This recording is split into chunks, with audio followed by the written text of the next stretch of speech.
Bat shots. Chatting with MattTheBat. You chat, I chat, we chat, I'm fat. Chatting with MattTheBat. Yeah! Hello, everybody. I'm MattTheBat for MattTheBat's Batshit Shit Show. Thank you so much for dropping by. Today's a great day to be subscribed to my channel because it's the second episode of Bat Chats, and we have an amazing guest. Everybody welcome Churchill. Woo! Wait, who the f are you? I thought Winston was coming on. Who the f are you? He sent me in, pal. I'm sorry. He sent you in for... I'm joking. Everybody welcome Churchill. He's a 19-year-old singer-songwriter from NorCal. We've had the pleasure of becoming friends for the past, 6 months or so, right? Yeah, most definitely, yeah. Do you consider us friends? Oh, absolutely. Great, pal. Good to know, man. Good to know. How you doing? How's your day so far? Bro, I'm fantastic. No complaints. How about yourself? I mean, I'm honestly, hungover as shit, so I'm really trying to, get my energy up so I could do this interview. It's tough, man. I had to, down some coffee, which actually brings me to today's sponsor, Superlost Coffee, the best coffee in Brooklyn. When you come to Brooklyn, we're gonna be sipping it all the time. Do you like coffee? You bet your ass, most definitely. Big coffee guy. I'm sipping on my brew right now. Oh, nice. A little Dunkies? No, I'm a Starbucks guy. Starbucks guy. Yeah. You're a West Coast dude, so that's why. I'm from New England, so that's all we drink there. Yeah, I mean, honestly, I've only been to Dunkin' Donuts one time, so I don't even know if it might be good. I don't know, but yeah, no, exactly. And it is weird because when I'm in LA, there's none, and then when I'm home in Connecticut, in New England, they're literally every fucking block. I'm not even joking. It's insane. No, but let's get into it, man. This week is huge for you. You're dropping your newest single, "The Drag," which is, I think, one of your best tracks to date. Are you excited? Appreciate that. Yeah, dude, I'm super excited. I just watched the video. Fire, dude. Thank you, man. Tyler, he kills it, bro. I don't know what he does. He kills it. Yeah, dude. Most definitely. He's the best. But yeah, before we get into that, I kind of want to hear, in your own words, who you are, a bit about yourself and in your life, and kind of how you got to this point, because I think you actually have a really interesting backstory. So why don't you tell us a little bit about yourself? Yeah, well, my family was in charge of the worship team on Sunday services, where I grew up in Grants Pass, Oregon. So when I was a kid, I was playing the drums for the church. My dad was singing, my mom was playing the piano and stuff. So I kind of grew up in the whole music world, and it was kind of second nature to me. And then my parents separated, and then I moved to California, and I went to, I'm Native American, so I was able to go to this tribal school that my tribe has. It's the tribal school, and there's a couple kids in there, and they're all my cousins, right?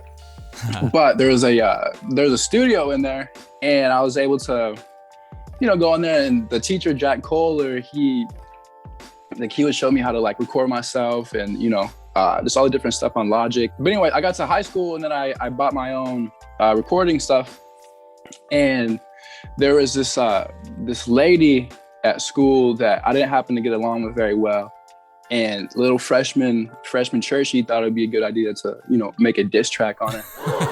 The song ended up going, kind of crazy in my area, and a lot of people were listening to it.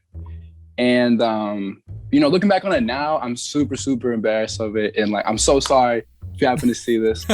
Wish I never ever did that. And I couldn't imagine, being in her. Hey, dude, you were a kid. Yeah, I couldn't imagine being in her shoes and whatever. But it was a start. No matter what happened, it was a start of something bigger that was gonna happen for me. So what that means to me is you might have to pass her a check someday. Maybe. Yeah, I'm open to it too. I could anything she wants, anything. After the diss track, I got expelled.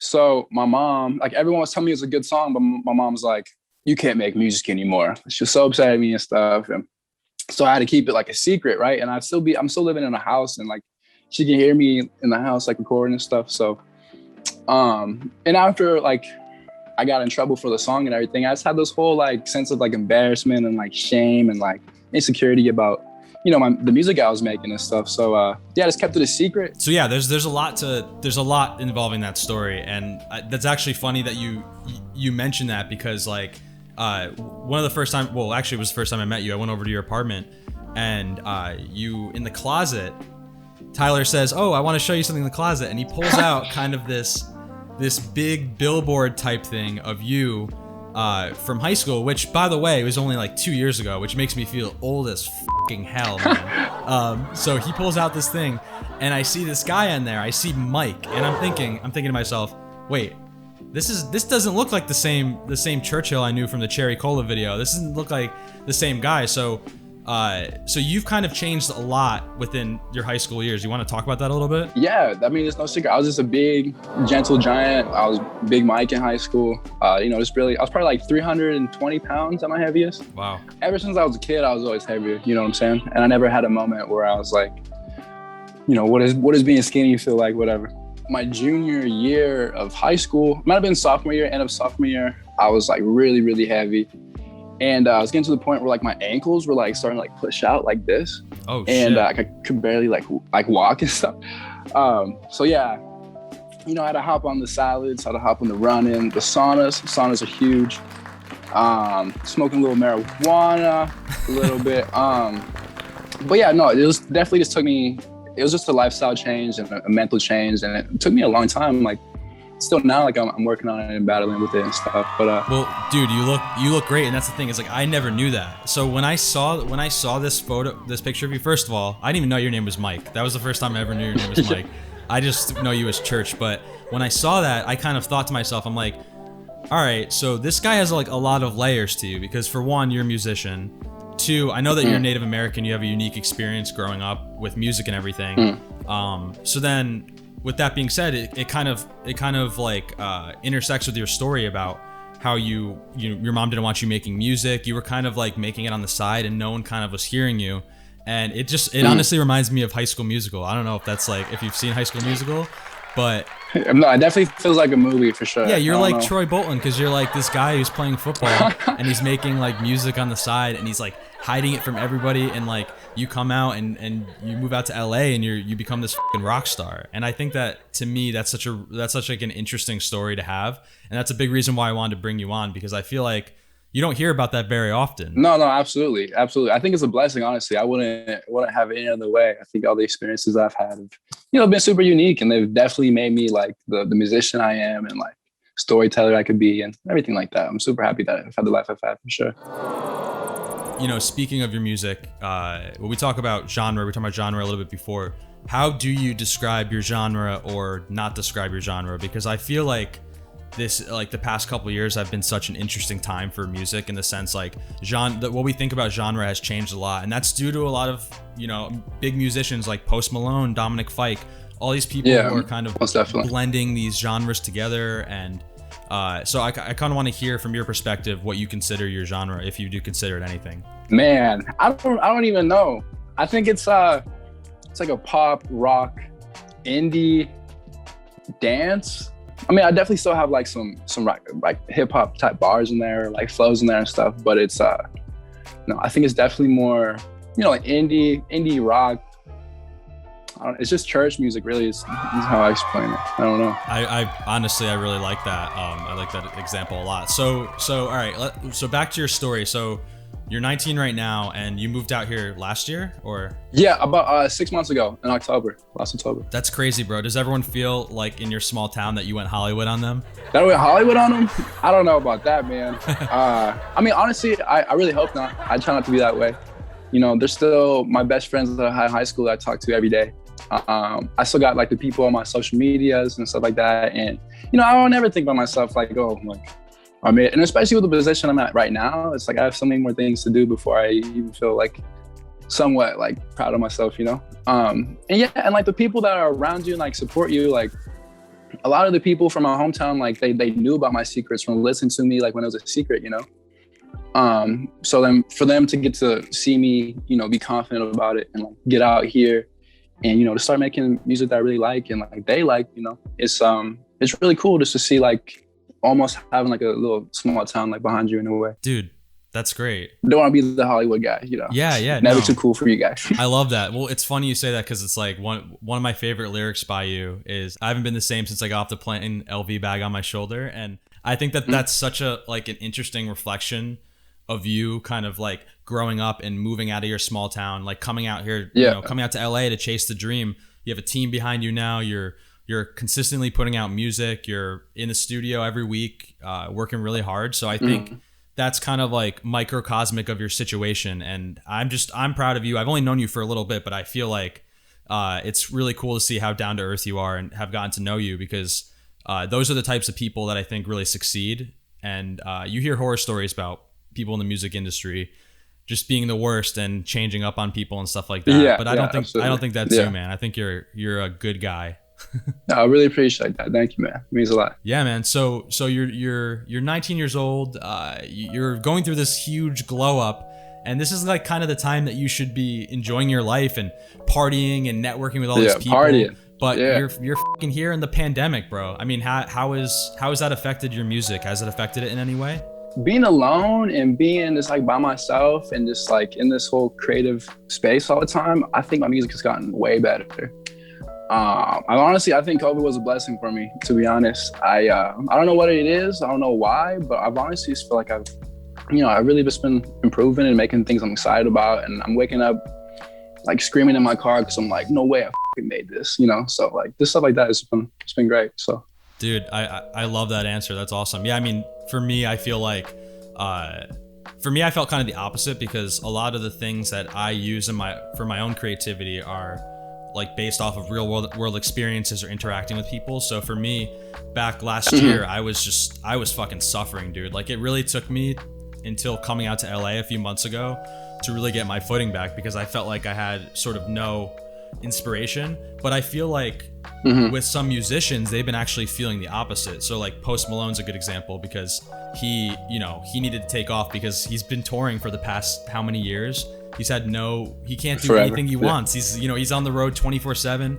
He's such a big celebrity that he can't even walk down the street without being harassed. Like all these different things. And then having that break from the insanity of tour and coming home and kind of recuperating and really zoning in, I think is going to make him have one of his best albums to come. So I think I definitely resonate with what you're saying.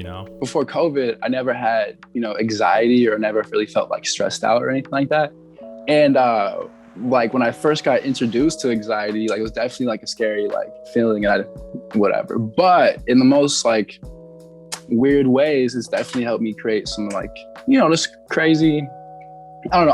I feel like the feeling of like anxiety and stuff has been the main force of me producing out these like summertime uppity and just like feel good type of songs. You know what I'm saying? I think it's really trying to like having this feeling inside of me is like making me go deeper for this joy. You know what I'm saying? And like I'm able to just, I don't know. It sounds corny, it sounds cliche, but it's definitely this feeling of just like anxiety and like uncertainty has just made me like just want to, create a beat and something happy for sure. Well, yeah. I get that. And as someone who suffers with anxiety I've suffered with anxiety for my whole life, I totally understand that. And I think what you're doing, which you might not even know, is those songs, as you said, you're pulling out these kind of like really pop, like very like polished, poppy, like fun tracks that are like super singable and memorable. I think you're actually probably curing a lot of other people's anxiety during this time because they're seeing you having fun with it and shit. Yeah, honestly, that's like yeah, absolutely. I hope that's only like the main mission there is to this music thing anyways. It's not about being famous. It's about, helping out your brothers and sisters, giving them a little kick to their day. For sure, dude. So with that being said, your new song, The Drag, is, I mean, it's awesome. I was so fortunate to be in the studio with you guys when you were, working on mixing it and stuff like that. And, kind of just seeing the behind the scenes of what goes into making it because, Tyler, who's our mutual friend, who's like one of my childhood best friends, who actually taught me how to edit. He taught me how to do everything when it comes to this kind of stuff. So I truly I owe him everything in life when it comes to that kind of stuff because he was like a Father Tyler, man. He was a huge inspiration to me in the first place for wanting to get into this kind of field. So it's been really cool to see him kind of like, him and Isaac, who's your manager, take you under their wing and kind of be like almost these like big brother type role models to you. So why don't you tell me a little bit about the team? Ever since I got with Isaac and Tyler and we've been, creating videos and stuff like that, I really got into a great workflow. And I feel like an actual, musician, and I feel like an artist, and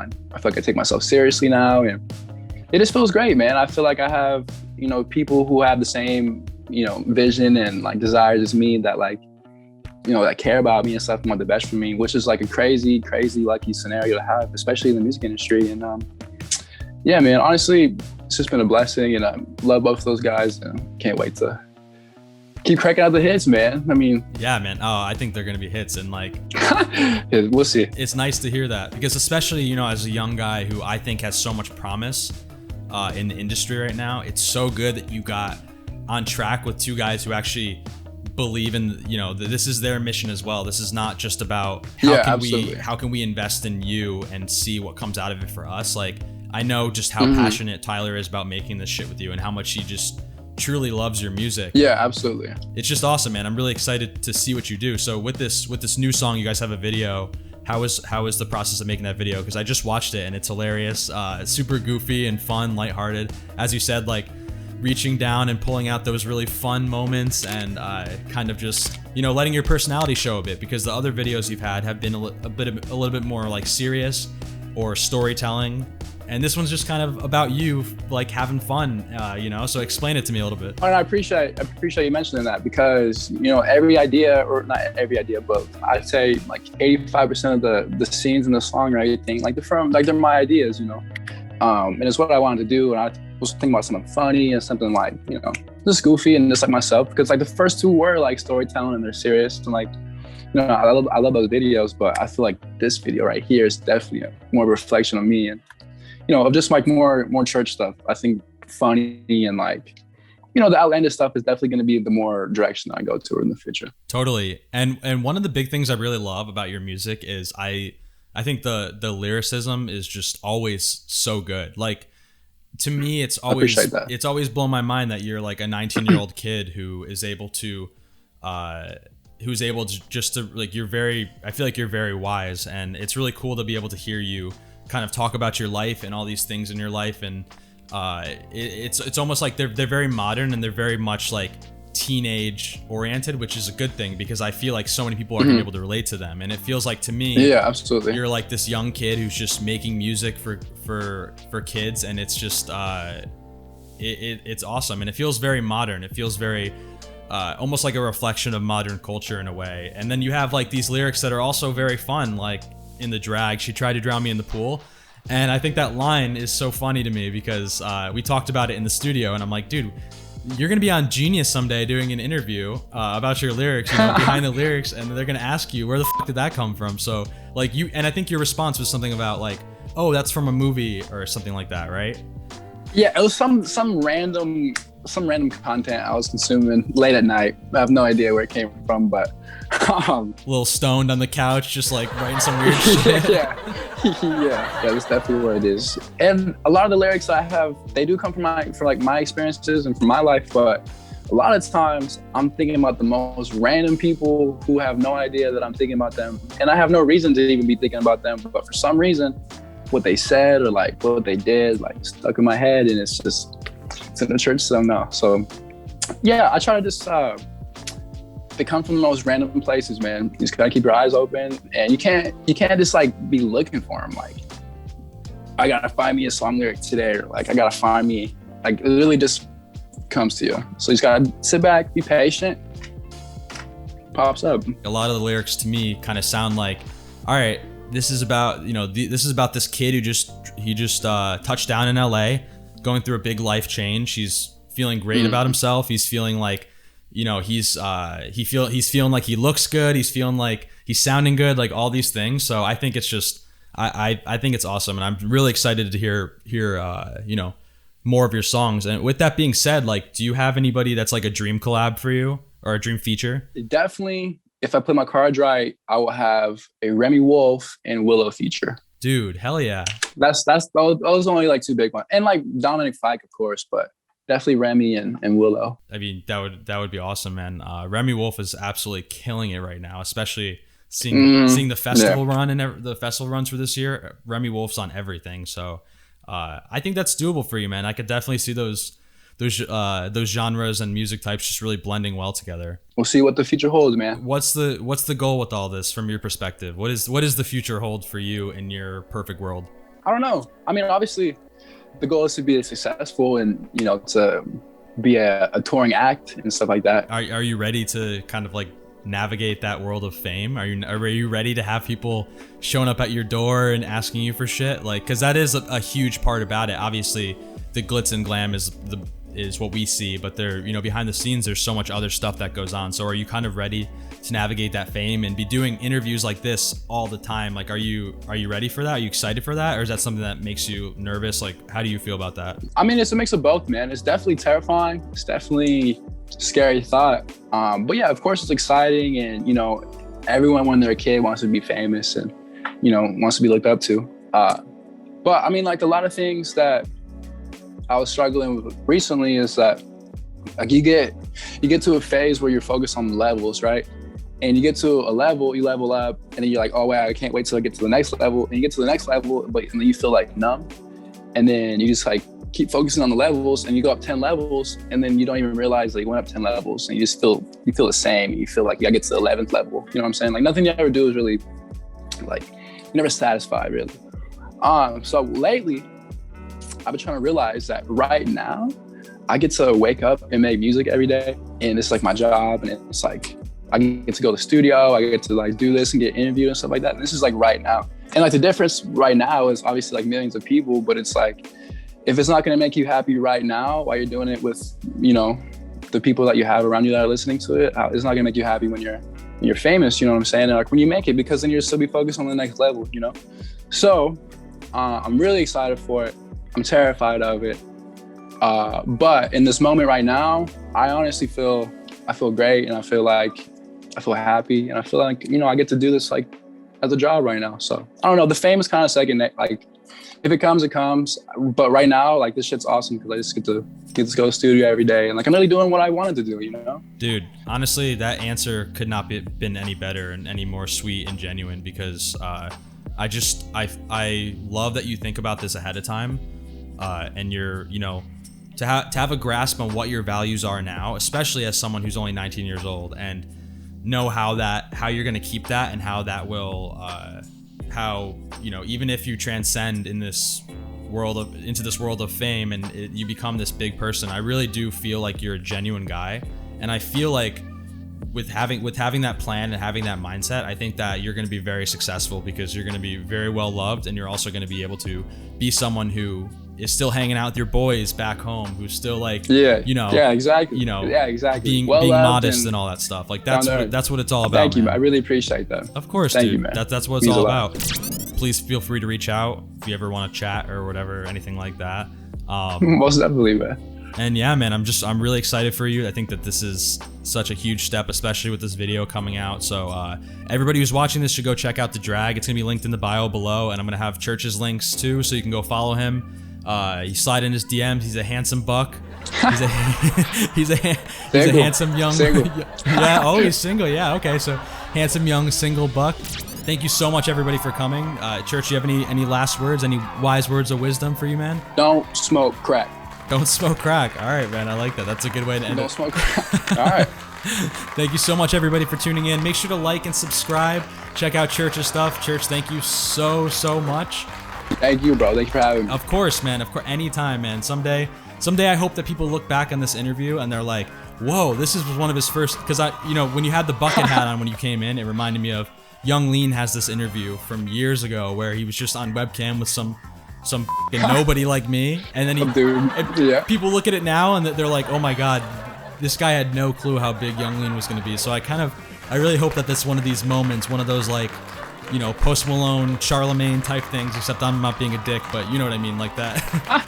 Absolutely. I don't even want to make it for myself. I just want to make it so you can be able to say that. Oh, thank you, bro. I appreciate it. I appreciate it. All right, everybody, tune in next week, or else.